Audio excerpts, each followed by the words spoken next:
So I think there were two things that owners of the second generation Tundra wanted addressed, and maybe people who were considering the Tundra wanted addressed on the new generation. At least two things most importantly. Of course, there were some people clamoring for increased tech, but the two things were payload and then, of course, most importantly, fuel economy.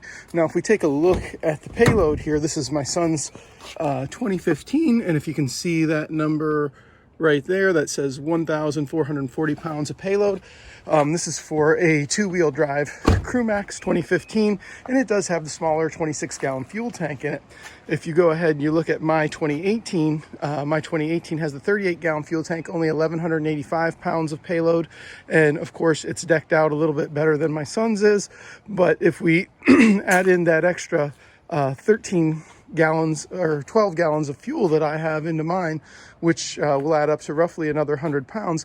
It gets mine up to about 1285, so it's within 150 pounds of my son's. And then if you think about the four-wheel drive system that I have that he doesn't, and then we're talking that they're roughly equivalent.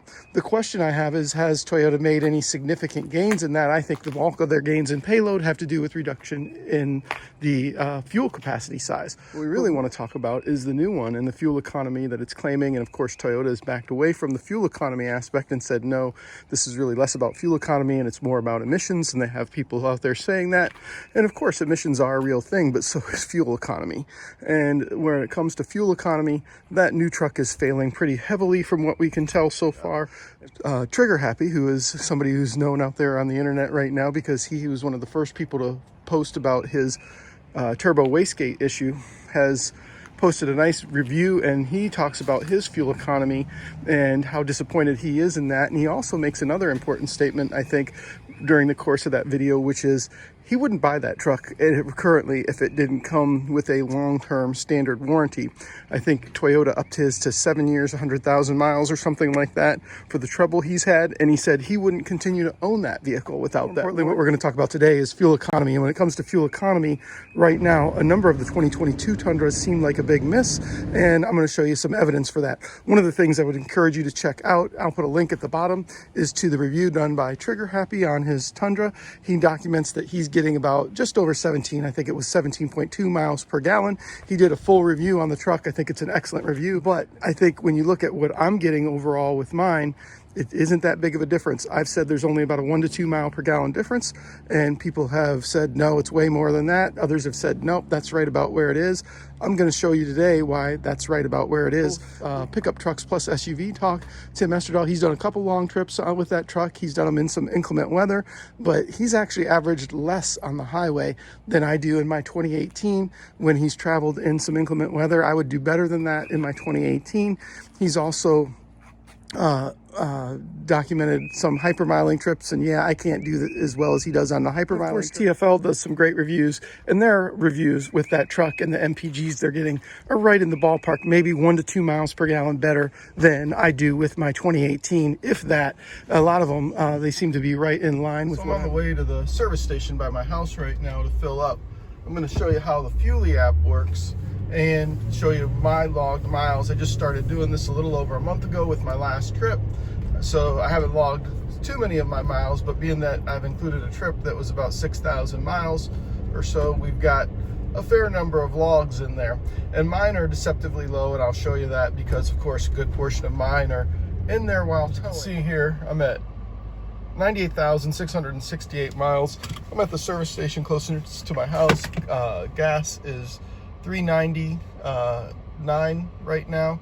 We're going to go ahead and fill up and show you how that works. So after I'm done here, I'm going to show you how I enter data into the Fuely app, my data, and then we're going to show it to the data in the Fuely app that's currently available for the 2022 Tundra.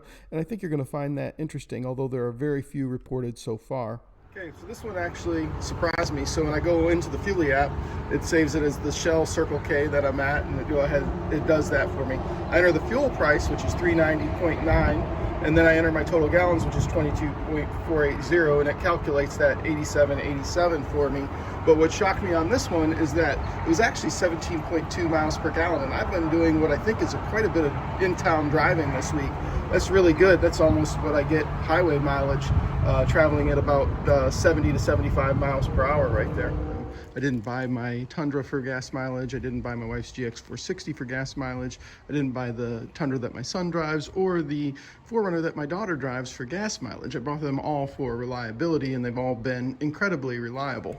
Now, I just began using the Fuelie app last month before a big trip out west, and you can see the very low MPGs there while I was towing my travel trailer out west. And then after I sold my travel trailer, after about 3,500 miles, you can see that the fuel economy begins to rise. And then there's another little dip there where I did a towing test with my travel trailer, and the rest of it, you can see it begins to rise again. And typically this is a little bit high for me lately, but I average right around 16.1 to 16.2 with mixed in-town and city driving. As of today, which is March 27th, 2022, there are only 3 users on the Fuelie app who have a 2022 Tundra, but I want to thank those 3 users. They've only had 10 fill-ups so far, but let's look at what there is there. So they've got fill-ups basically at 11 to 18 miles per gallon, 2 at 12, and 2 at 13. This is a very, very early test, and I hope more of you with 2022s begin to use the Fuelie app. If we look at their 10 fill-ups, they're only averaging 14.2 miles per gallon. Now, obviously, we need more data than that, and I'm going to encourage those of you with the 2022 to begin using a Fuelie app so we can see it, and I will be happy to report whatever that number is.